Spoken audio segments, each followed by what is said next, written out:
Hi Scorpio, this is Jav. Welcome po sa ating channel. By the way, Scorpio, this is your weekly gabay tarot reading from October 6 to 12, 2025. Gamitin ang reading na ito bilang gabay lamang. Kung naka-resonate kayo, comment down. Tandaan Scorpio, ito ay general reading. Kunin nyo lang po kung ano ang naka-resonate sa iyo. This is for you Scorpio ngayong October 6 to 12, 2025.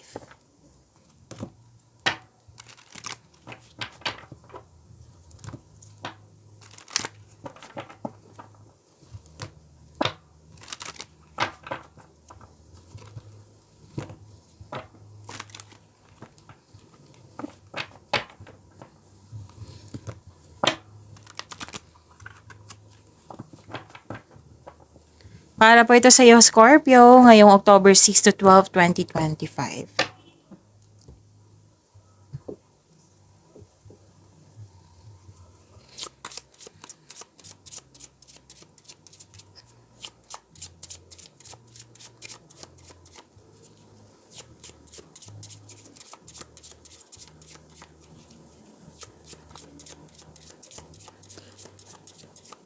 Angel number para kay Scorpio. Angel number 777. Alignment. Your progress is recognized and alignment is here. It is within your reach. The whisper is reminding you to stay the course and feel source working through you. Your gifts are being recognized. So, to attract more blessings, let us say the power formation. I blossom and bloom as I use my gifts. All things simply align as I feel the feeling of the divine. Again, I blossom and bloom as I use my gifts. All things simply align as I feel the feeling of the divine. So this is angel number 777. So this is a powerful message. This is a powerful spiritual sign of divine guidance. So this is inner wisdom, spiritual awakening. So it signifies that your thoughts, actions, and spiritual work are perfectly aligned with your soul's purpose. Okay? So trust your intuition. Sabi ng iyong card dito, ng inyong angel number 777. So, this is inner wisdom and intuition. So, makinig kayo sa inyong intuition. Sabi ko kanina. Kasi mukhang naghahanap ka ng sagot sa inyong mga katanungan, solusyon sa inyong problema. So, sasabihin ng iyong intuition ang sagot at ng iyong na sagot at ang solusyon. So, inner wisdom and intuition. Okay? So, you have the divine assistance, divine guidance and protection. This is a message from your guardian angels. Oo, na present sila sa iyo and very supportive sila sa iyo sa iyong spiritual journey. Okay? So, this is also this is a positive 777 is a positive sign of good fortune. Magandang kapalaran po.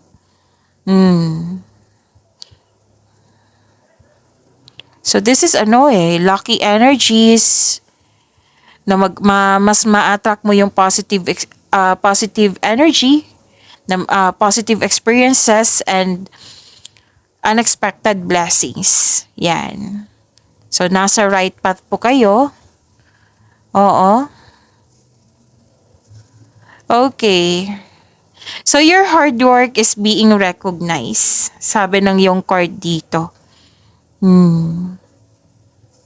So, ano yung actions to take? Embrace your intuition. Listen to your inner voice. Oo. Makinig sa inyong intuition kasi it will guide you. Tutulungan ka para makagawa ka ng best choice and best decision. And focus on positivity. Maintain a positive mindset to attract more positive opportunities and abundance sa iyong buhay. And trust your journey. Believe in divine timing. Okay?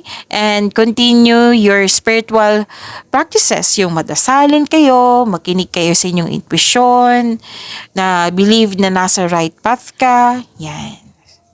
So, that is angel number 777. Tatlong 7. Claim nyo po. Kung may narinig kayo sa background ko na maingay po yung kapitbahay namin. Tapos, focus kayo sa mensahe para may makuha kayong kapay. So, pasensya na po kung maingay yung background ko.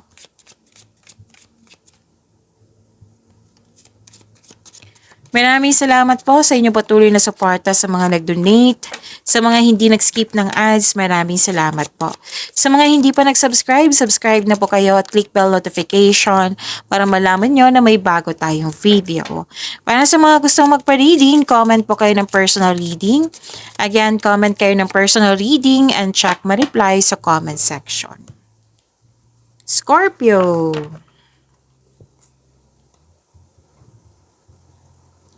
Mas lumawak yung ambisyon niyo sa buhay.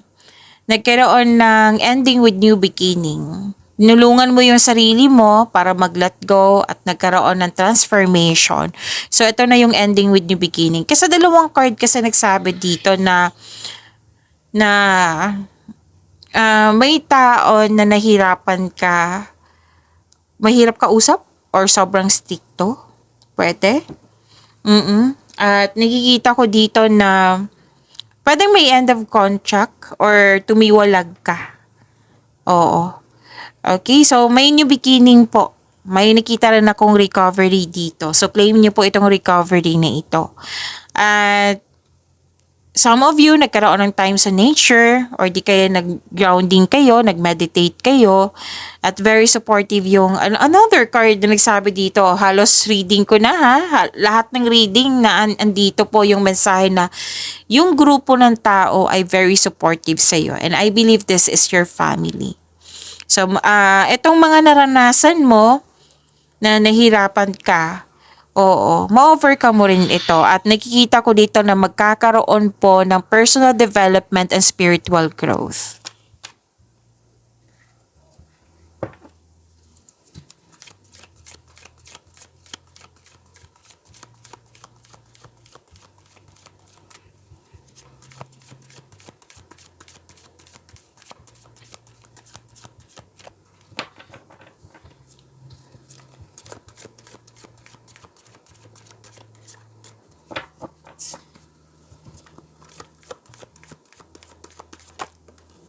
Okay, so this is your energy, Scorpio. Andito po si Angel of Reflection.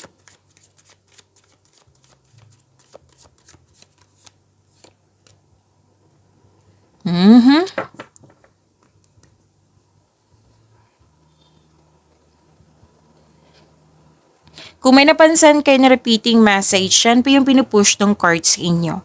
Like for example, nanood kayo sa inyong monthly gabay tarot reading, sa inyong daily gabay tarot reading, sa inyong first half of the month of October, at dito din sa inyong weekly. At may napansin kayo na repeating message, yan po yung pinupush tong cards sa inyo na kailangan yung bigyan ng atensyon, solusyon at aksyon kung maaari po. So na yung energy ni Scorpio.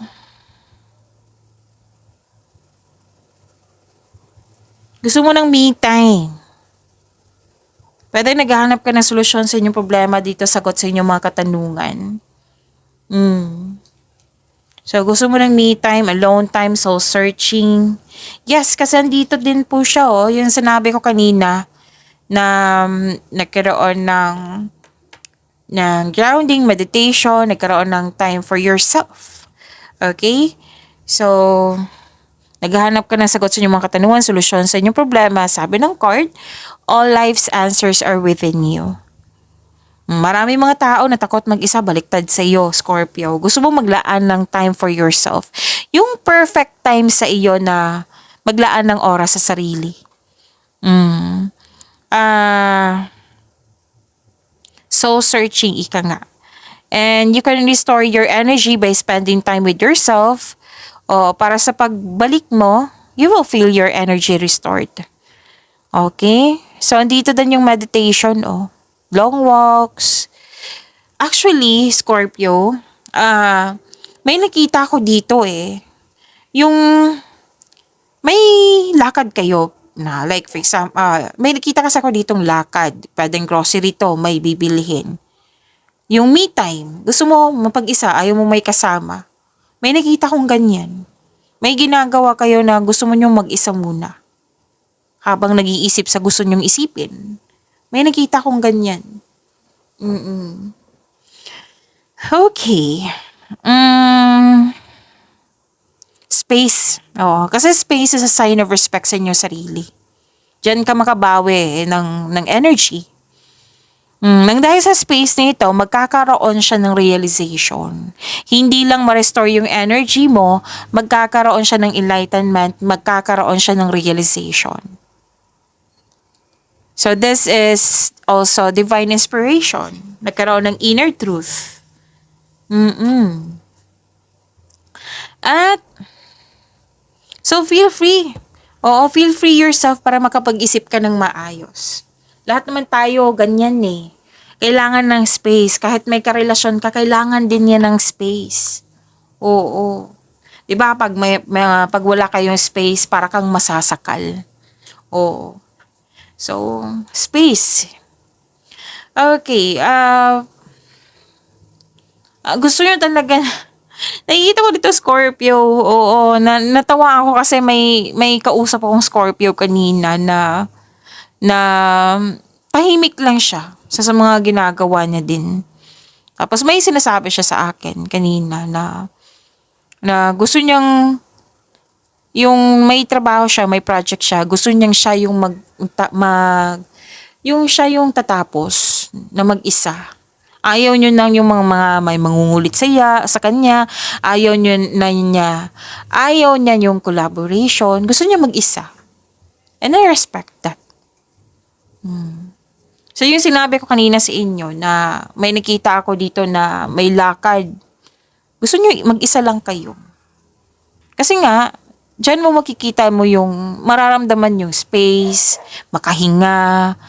Oo, pwede din pahinga yan Para sa iyo, pahinga yan. Okay? Ang ilan nga sa inyo dito, nag-long walks. Oo. Lakad ng lakad. Hindi lang kilos to na kilos sa mga ginagawa. Lakad ng lakad.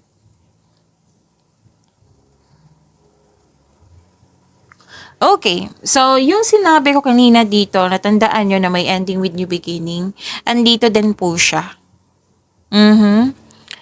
This is a completion of cycle. Ano to ang ganda nito kasi pagtatapos ito ng isang mapait na sinapit. Nagaganap ang pagbabago kung ikaw ay mismo ay tanggap ang pagtatapos nito. Ang pagsuko na ito ay lumilikha ng isang pakiramdam ng kapayapaan at pasasalamat. So this is ending with new beginning. Mawawala na yung blockages, mawawala yung hadlang. So nang dahil sa ending na ito ay new beginning. At ang sabi ng card, itong new beginning na ito may parating na biyaya na magbibigay daan ng mas maunlad na panahon. May natapos nga ditong paulit-ulit na concern Pwedeng nabigyan na ng solusyon. Pwedeng nabigyan na ng sagot yung mga tanungan. May sinabi ako dito na tumiwalag, di ba? Oo, may nakita kong tumiwalag dito. Pwedeng sa partnership to, sa negosyo. Basta tumiwalag, umiwas, pwede. So, to attract more blessings, let us say the power of affirmation. Kasi andito po sa Angel of Reflection. Let us say, I create space to learn more about myself and my spiritual path. Again, I create space to learn more about myself and my spiritual path. Kung sa Tagalog pa, ito po ay lumilikha ako ng puwang upang matuto ng higit patungkol sa aking sarili at sa aking spiritual na landas.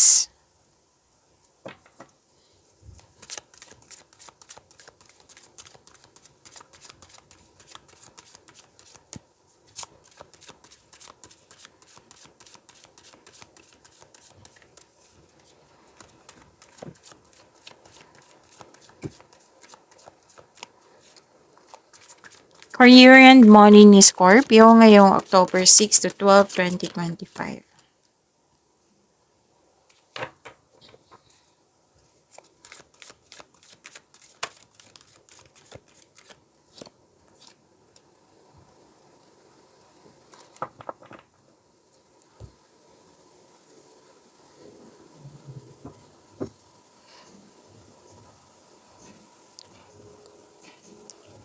Okay. Opportunity. Yes. Ang ganda nito, oh. Career and money mo. Ang ganda po. Scorpio.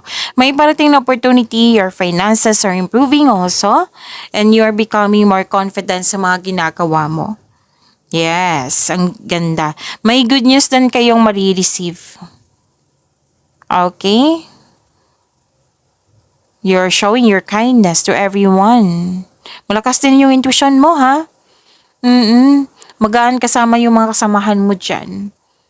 Okay, so nagkaroon din ng time for reflection. This is good. Ang ganda po nito.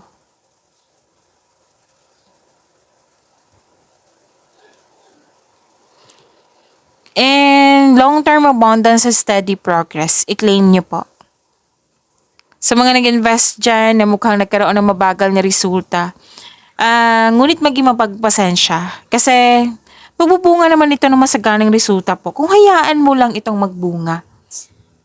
Continue to take steady action on your goals habang may pasensya, habaan ng pasensya, and be realistic about your expectation. Okay? And may magandang bunga naman. Magtiwala po. Trust po. And kung ikaw ay naghahanap ng trabaho o nag-iisip ng bagong karera, may perfect time. Okay? Mag-build po daw kayo ng konkretong plano kasi mukhang marami kayong ginagawa dito. Parang yung routine mo maging matagumpay. Okay? And you are into sa pagsisikap sa araw-araw. Ayaw mo yung mga tamad na shortcut. Ayaw mo yung mabilisang pagyaman. Gusto mo yung binigyan mo ng time and effort na magkaroon siya ng pagbubunga ng pinakamatagal at may makabuluhang resulta. So tandaan nyo ha, magtiwala po. Kasi sinabi naman ng card nyo dito na may masaganang resulta. So, that is your career and money. This is about your love life, self-love, partnership, and romance.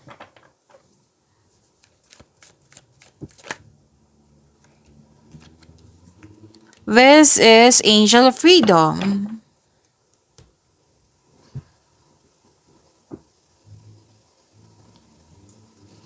Okay. Para sa mga single, parating ng ideal partner mo. Take things slow, kilalanin mo muna. Wala naman sinabi dito na masama siya. Kilalanin mo muna. Okay? Oh, okay. Kung parating pa ito ha, sige, may nakikita kasi ako dito yung kakilala mo. Sinabi kasi dito na kung ligawan ito, may nakita kasi akong lust over love. LUST. So, this is sensitive, right? So, sabi ko na sa inyo, kung before tayo nag-reading ng tarot reading nyo, tarot cards nyo, kunin nyo lang po kung ano yung nakaresonate sa iyo, okay? So, this is general reading, paalala ko lang, baka may mag-react dyan. So, Scorpio, oo, kasi ang ilan dito, ilan lang po.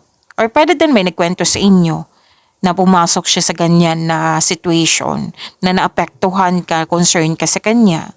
Pwede. Oo, pwedeng concern mo to sa isang tao. Okay?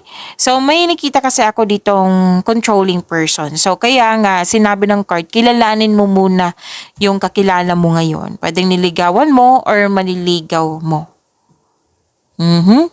Sa mga marelasyon sa buhay mag-asawa, may pangyayaring aminan. Posibleng proposal to. Pwedeng proposal na literal na proposal, engagement, kasal ba yan? Or di kaya may project kayo. Oo, or di kaya nag-invite yung partner mo na mag-date kayo. Pwede. Oo. So may bago kayong kaibigan, bagong pet, bagong gamit na you are very inspired. Sabi ng card, umiwas po daw kayo sa toxicity. Kasi may controlling person po dito. So, ang sabi ng card, may may ginagawa po daw kayo dyan na hindi na nakakabuti sa'yo. Like, example lang po ito, overspending sa trabaho na walang enough time for yourself, to your family, to your partner. So, that is, kasasabi ng card dito, kung ano man itong hindi nakakabuti sa'yo, kailangan po ng freedom, kailangan po ng recovery. Again, kung ano man tong sitwasyon na ito, kailangan po ng freedom, kailangan po ng recovery. Pag-imanin niyo po yung blessings na binigay sa inyo, Scorpio. See you tomorrow. Maraming salamat po.